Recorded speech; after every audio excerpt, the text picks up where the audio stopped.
Hello everyone. So today in this video we will be discussing about a very major concept of GST. Basically हमें ये video में आज ये पता चलेगा कि GST एक्ट कैसा एनेक्ट हुआ है, उसके प्रोविजंस कैसे हैं, सबसे importantly what is the theme of that total GST act.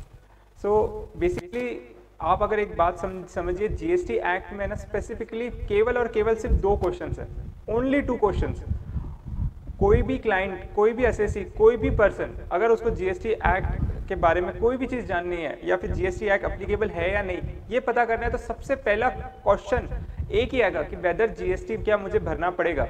अगर मैं कोई भी आज ट्रांजेक्शन करता हूँ, suppose I am selling you a banana और I am selling you a pen, whatever it may be, तो सबसे पहला क्वेश्चन एक ही बिजनेसमैन को सबसे पहला क्वेश्चन सिर्फ एक ही आता है कि whether I will be liable to pay GST.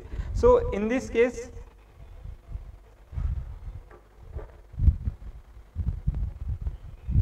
जैसे कि मैं बता रहा था कि जीएसटी एक्ट में सबसे इंपॉर्टेंट सिर्फ 2 ही क्वेश्चंस है. जीएसटी एक्ट इज कि क्या मेरे ऊपर जीएसटी लगेगा, और अगर लगेगा तो क्या वो बायर को क्रेडिट मिलेगा. See basically understand how the GST act is made. It's a very fantastic and the provisions are so good and so easy to understand. Believe me, you will love this subject. GST Act में specifically आपको 2 question के answer ढूंढना है. the main branch of the GST Act, आपको 2 question के answers आपको सबसे predominantly ढूंढना है कि क्या मुझे GST लगेगा. Number 1,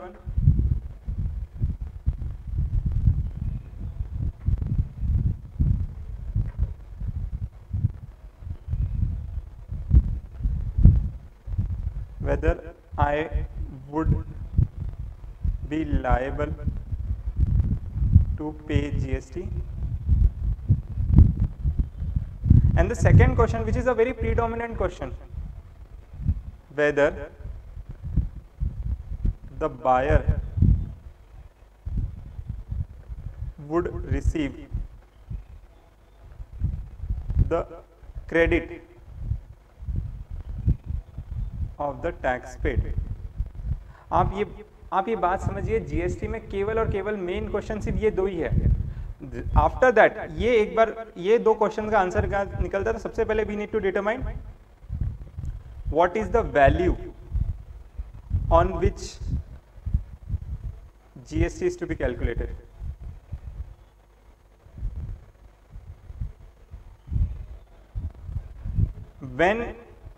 when I have to pay GST.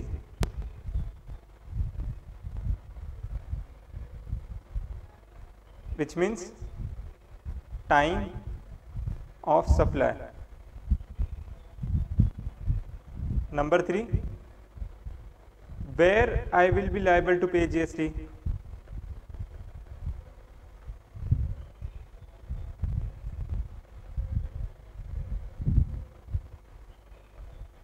That means place of supply.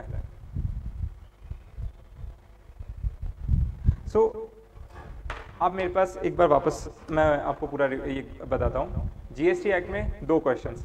क्या मुझे टैक्स लगेगा तो क्या बायर को क्रेडिट मिलेगा. अच्छा, एक बार अगर फर्स्ट क्वेश्चन का आंसर मिल गया है क्या टैक्स लगेगा, तो मुझे सबसे बाद में यही डिटरमाइन करना है कि किस वैल्यू पे मुझे टैक्स लगेगा.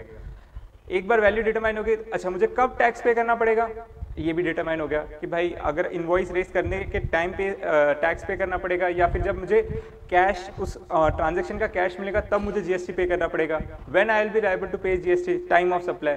देन द क्वेश्चन कम्स कि where I will be liable to pay GST. For example, अगर सपोज मैं आज महाराष्ट्र में हूँ, आज महाराष्ट्र से मैं दिल्ली में सर्विसेज कोई प्रोवाइड कर रहा हूँ, you are recording this lecture in Delhi, so क्या मुझे जीएसटी दिल्ली जाके पे करना पड़ेगा कि महाराष्ट्र में ही मुझे जीएसटी पे करना पड़ेगा. What will be the transaction, how the transaction will be recorded, and where is the place of supply, ये मुझे डिटरमाइन करना है. अगर ये तीनों भी चीजें एक बार डिटरमाइन हो जाती है, then the 4th question comes कि भाई मुझे एक बार चेक करना पड़ेगा कि कोई एग्जेम्पशन है कि नहीं,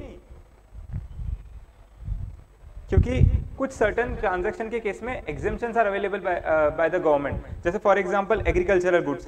अब एग्रीकल्चर गुड्स अगर मैं सेल कर रहा हूँ, तो अगर मैं वीट ग्रो कर रहा हूँ और वीट ग्रो करने के बाद मैं अगर एग्रीकल्चर गुड्स से सेल कर रहा हूँ, then that is completely exempt. So ये अगर मैंने डिटरमाइन कर भी लिया वैल्यू वगैरह, तो then also I don't need to pay any GST. एक बार अगर ये हमारा साइड पूरा हो जाता है, then last question comes is specifically forward charge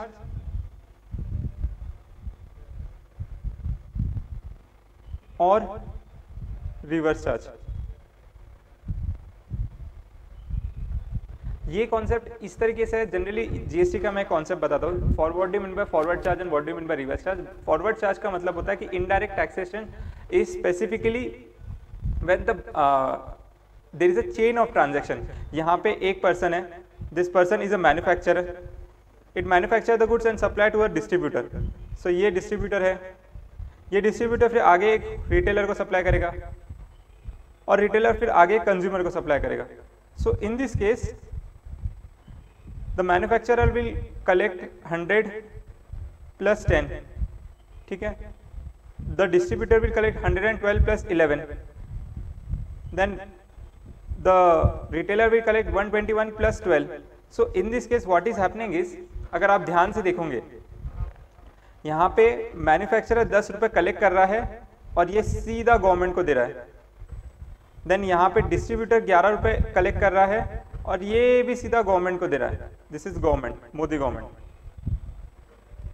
then the retailer यहाँ से 12 रुपए कलेक्ट कर रहे हैं और ये पूरा गवर्नमेंट को दे रहा है। तो this is called as you are passing on the benefit.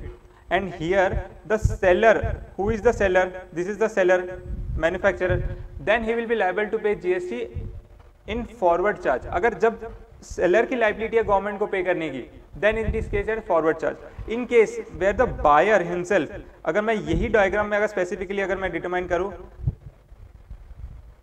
अगर यहां पे सपोज डिस्ट्रीब्यूटर गवर्नमेंट को पे करता था, then it is called as reverse charge. आपको कौन से समझ में आ रहा है? वी विल, डोंट वरी, अगर आपको ये चीज अगर नहीं भी समझ आएगी, don't worry, this is just a preliminary lecture. I am telling you only one thing कि जीएसटी एक्ट में है क्या क्या। What is the most important thing in GST act में, कि क्या मुझे जीएसटी लगेगा कि नहीं लगेगा, ये क्वेश्चन डिटरमाइन करना है। और ये क्वेश्चन डिटरमाइन करने के बाद the sub branches are this, like imagine this is a tree, okay, autumn वाला ट्री है हमारा, okay, this is a tree, और दिस ट्री में जो ये फर्स्ट ब्रांच है ना, ये first branch is, this is a tree of GST, okay, this is a tree of GST Act, and this is the first branch of that tree. First, you know, trunk का एक branch है और उस branch को बोलते हैं कि output tax. और ये हमारा फर्स्ट क्वेश्चन है कि क्या टैक्स लगेगा। And next question is specifically this,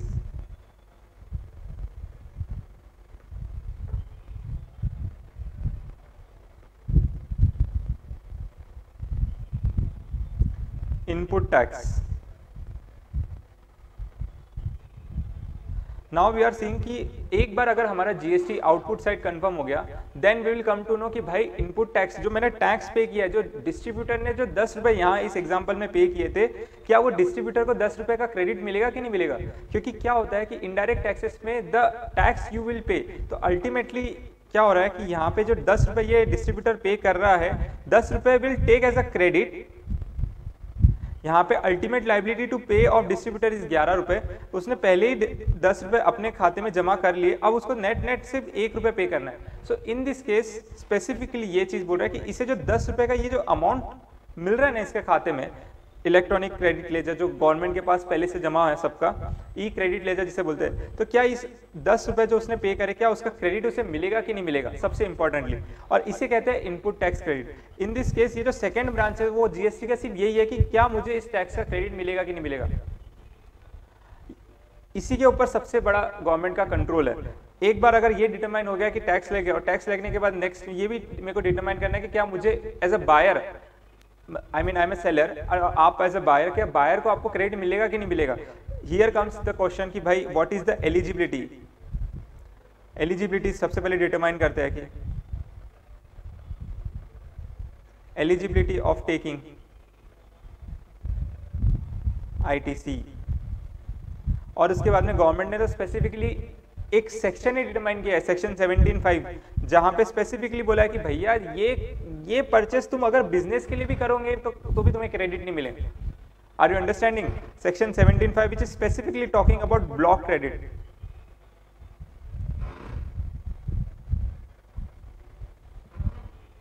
so and there are various other case scenarios और सेक्शंस भी है जहां पे ये ब्लॉक क्रेडिट कवर होता है। सो बेसिकली मोटा मोटा कॉन्सेप्ट समझो कि क्या कॉन्सेप्ट है। कॉन्सेप्ट तो यही है कि भैया टैक्स लगेगा तो क्या मुझे क्रेडिट मिलेगा।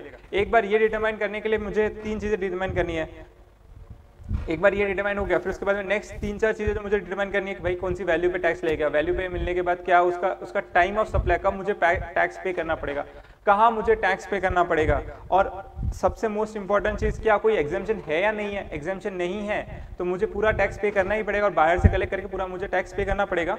एंड देन वही फॉरवर्ड चार्ज और रिवर्स चार्ज ये वाली चीज में ये एक बार आपका ये डिटरमाइन आईटीसी वगैरह पूरा ये आ जाता है, then you determine, then there is in GST act specifically, then there is a question of कि भाई ये पूरा आपका ये सब पेमेंट सब हो गया, फिर आप बनोगे रिटर्न, ये आप पेमेंट करोगे कैसे, then you comes into return वाला part, then you come into before filing the return सबसे पहले आपको रजिस्ट्रेशन लेना पड़ेगा। ये सारी चीजें करने के लिए ये अगर आपको डिटरमाइन हो गया, सपोज इमेजिन अ ट्रांजैक्शन, आप ये सीए की सर्विसेज ले रहे हो, सीए की सर्विसेज लेने के बाद में चलो ये डिटरमाइन होगा कि मुझे टैक्स पे करना पड़ेगा, मैं जितना भी वैल्यू क्लाइंट को चार्ज करूंगा फॉर माय ऑडिटिंग सर्विसेज और माय टैक्स कंसल्टेशन सर्विसेज, इस पे मुझे टैक्स पे करना पड़ेगा। यहाँ पे टाइम ऑफ सप्लाई जब मैं इनवॉइस रेज करूंगा तब मुझे पे करना पड़ेगा, प्लेस ऑफ सप्लाई जहाँ मेरा ऑफिस है वहाँ मुझे पे करना पड़ेगा।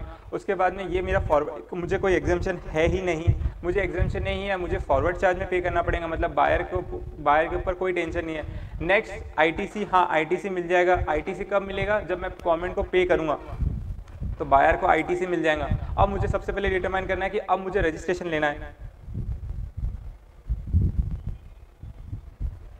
रजिस्ट्रेशन भी कौन सा लूं मैं, नॉर्मल चार्ज में लूं कि कंपोजिशन में लूं। सो ये फिर रजिस्ट्रेशन के बाद में नेक्स्ट कम रिटर्न्स। एक बार रिटर्न हो गया कि भैया गवर्नमेंट का तो एक ही सबसे बड़ा उसूल है, गवर्नमेंट तो बोलती है कि गवर्नमेंट सिटीजन ने तो इंडियंस तो हमेशा टैक्स की चोरी करते हैं, तो गवर्नमेंट का अजम्पशन ही है ये। एक बार अजम्पशन अगर गवर्नमेंट को पता चल गया, अजम्पशन अगर कंफर्म हो गया तो उसके बाद में फिर बोलेंगे असेसमेंट, भैया निकालो आपके 5 साल के पूरे रिकॉर्ड्स और फिर असेसमेंट करो। फिर एक बार असेसमेंट में अगर फ्रॉड केस है तो भैया भरो पेनल्टी, और अगर फ्रॉड केस नहीं है देन थोड़ी स्मॉल पेनल्टी, लेकिन पेनल्टी तो भरना पड़ेगा क्योंकि आपने भले ही टैक्स की चोरी फ्रॉड वे से नहीं करी लेकिन टैक्स की चोरी तो करी ना, देन भरो। Then this is what basically a basic overview of the GST act. अगर आपको ये चीज समझ गई कि कैसा फ्लो ऑफ एक्ट है तो बहुत मजा आने वाला है, बिलीव मी बहुत मजा आने वाला है। जब हम सारी चीजें डिस्कस करेंगे तब इतना मजा आएगा, and you will I will make sure कि आपका ये एक्ट यहाँ पे याद हो जाए और आपको बाद में सिर्फ और सिर्फ रिवाइज करना पड़े और सम सॉल्व करना पड़े। This is what I feel कि ये मेरा ऑब्जेक्टिव है कि आपको पूरी तरीके से ये एक्ट सेक्शन वाइज याद करा दो। जैसे बोलते section 7 is supply, section 8 is composite और mix supply, section 9 is what is supply, और चार्जेबिलिटी के बाद में देन कम्स कंपोजिशन स्कीम के बाद में फिर then there is a 11th section when section 12 talks about, then there is a then section 12 talks about कि what is mean by time of supply of goods। Section 13 और time of supply, 14 भी time of supply के बारे में बात करता है, 15 भी value 15 is value of supply. So imagine कि अगर ये जो सेक्शन है जब आपको भी पूरी तरीके से याद हो जाएंगे तो कितना मजा आएगा। जब आप एग्जाम में लिखोगे ना कि sir as per the provisions of section 15 the value of supply would be, believe me checker आपको फुल मार्क्स दे देगा, इतना अच्छा इंप्रेशन होने वाला है आपका। So this was all about the GST Act, a brief overview of the GST Act। अगर आपको इसमें कुछ और समझना, कुछ order, then we'll discuss everything in detail. Okay, I hope you like this brief summary of the GST Act. Let's see in the lectures.